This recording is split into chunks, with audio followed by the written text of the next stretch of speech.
پھر فرمایا اب مانگنا کیا ہے، وہ بھی اللہ تعالیٰ نے خود تعلیم دی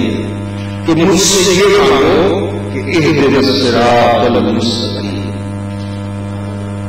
ہمیں صراط مستقیم کی ہدایت عطا فرما، اس راستے کی ہدایت عطا فرما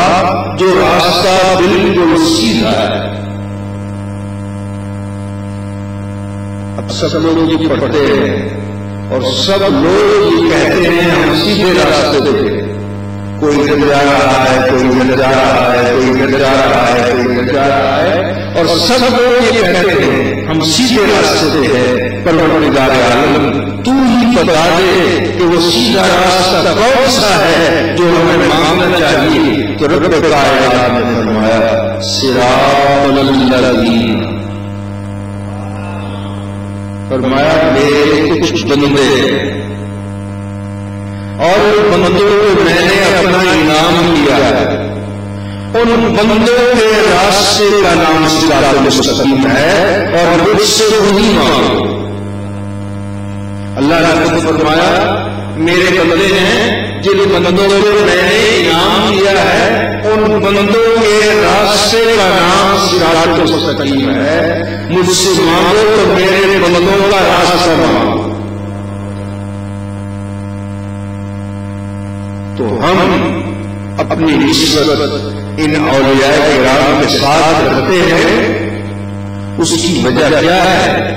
کہ رب کائنات نے خود فرمایا مجھ سے میرے ان بندوں کا راستہ مانگو جن بندوں کو میں نے انعام دیا۔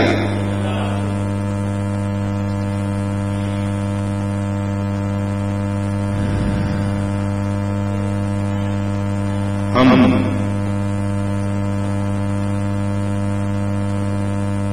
جب پڑھتے سورہ فاتحہ ہر نماز میں پڑھتے، اس میں ایاک نعبد و ایاک نستعین پڑھتے، جس کا ترجمہ کیا ہے، خاص تیری عبادت کرتے ہیں ہم اور خاص تجھ سے مدد مانگتے ہیں ہم۔ اگر آپ جماعت میں ہیں اور آپ کہتے ہیں خاص تیری عبادت کرتے ہیں ہم اور خاص تجھ سے مدد مانگتے ہیں ہم، تو یہ بات تو سمجھ میں آتی ہے، لیکن اگر آپ اکیلے پڑھ رہے ہیں نماز تو پھر جب آپ کہیں گے کہ خاص تیری عبادت کرتے ہیں ہم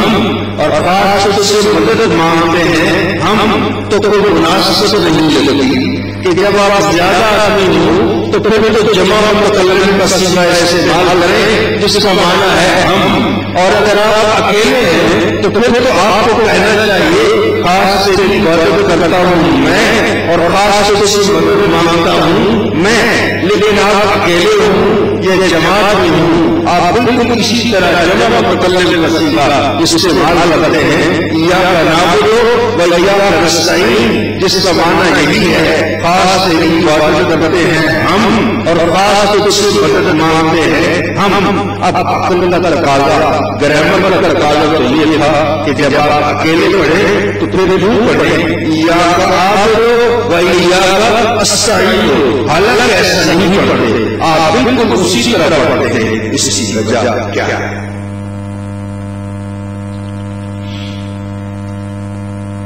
صوفیاء کرام فرماتے ہیں اس کی وجہ یہ ہے کہ وہ آدمی جو اکیلے نماز پڑھ رہا ہے وہ عرض کرتا ہے پروردگار عالم میری جو عبادت ہے، میں نے جو نماز پڑھی ہے، میری اس نماز میں بے شمار نقائص اور عیوب ہیں، بہت سی خامیاں اور کمزوریاں، یہ اس قابل نہیں ہے کہ میں اس کو تیری بارگاہ میں پیش کر سکوں، لہذا میں اپنی اس ناقص عبادت کو اپنے شیخ کی کامل عبادت کے ساتھ شامل کر کے تیری بارگاہ میں پیش کروں۔ اور جب شہر پڑھتے ہیں اکیلے اور کہتے ہیں کہ ایاک نعبد و ایاک نستعین، تو وہ عرض کرتے ہیں پروردگار عالم میری عبادت بھی اس قابل نہیں ہے کہ میں تیری بارگاہ میں پیش کر سکوں، لہذا میں اپنی عبادت کو بھی اور اپنے متوسلین کی عبادات کو بھی سرکار دو عالم صلی اللہ علیہ وسلم کی کامل عملی عبادات کے ساتھ شامل کر کے بارگاہ میں چلا۔ اس لیے ایاک نعبد و ایاک نستعین کا صیغہ استعمال کیا گیا۔ اب ایک مسئلہ فقہ کا غور فرمائیں، اگر ایک آدمی گندم کی 2 بوریاں خرید کرتا ہے، گھر لے آتا ہے، قیمت ادا کر کے آ جاتا ہے، جب اس کو پلٹتا ہے تو وہ دیکھتا ہے کہ 1.5 بوری ٹھیک ہے اور آدھی بوری ناقص ہے، تو وہ آدھی بوری اٹھا کر واپس جاتا ہے دکاندار کے پاس کہ یہ آدھی بوری غلط مال لیا ہے تم نے، میں واپس کرنے آیا ہوں۔ دکاندار کہتا ہے میں واپس نہیں کرتا، وہ کہتا ہے میں واپس کرنا پڑے گا۔ جب جھگڑا ہوتا ہے تو فیصلہ قاضی کے پاس ہے،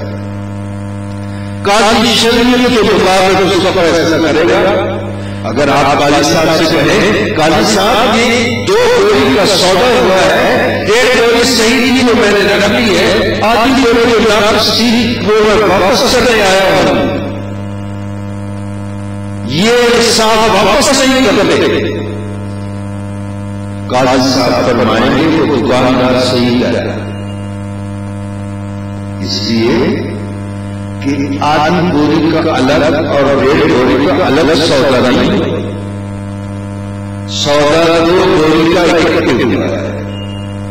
اب اگر آپ رکھنا چاہیں تو 2 بوری رکھیں، اور اگر واپس کرنا چاہیں تو وہ جو 1.5 بوری صحیح مال تھا جو آپ نے رکھ لیا ہے اس کو بھی ساتھ ملا کے جیسے سودا ہوا ہے 2 بوری کا، جیسے آپ نے لیا ہے اسی طرح سارے کا سارا واپس کرے تو درست ہے۔ ایسا نہیں ہو سکتا کہ جو سودا اکٹھا ہوا ہے وہ آپ 1.5 بوری رکھ لیں جو صحیح مال ہے اور آدھی بوری جو ناقص مال ہے وہ آپ واپس کر دیں، یہ نہیں ہو سکتا۔ جو سودا اکٹھا ہوا ہے وہ رکھا جائے گا تو اکٹھا رکھا جائے گا، اگر واپس کیا جائے گا تو اکٹھا واپس کیا جائے گا، یہ ہے فقہ کا مسئلہ۔ اب جب سرکار دو عالم صلی اللہ علیہ وسلم اپنی کامل عملی عبادات کے ساتھ ہماری ناقص عبادات کو بھی شامل کر کے خدا کو حضور پیش کریں گے تو حضور بارگاہ خداوندی میں عرض کریں گے کہ پروردگار عالم اس میں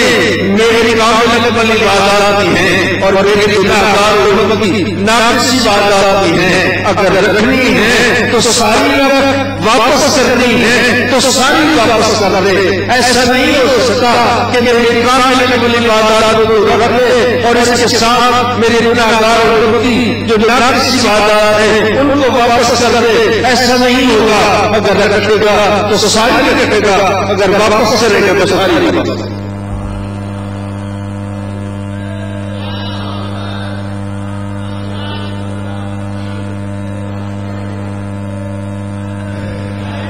ہم اس لیے ان اولیاء کرام کا دامن تھام لیتے ہیں کہ ان کے توسط سے ہماری ناقص عبادات بھی خدا کے حضور میں مقبول ہو جاتی ہیں۔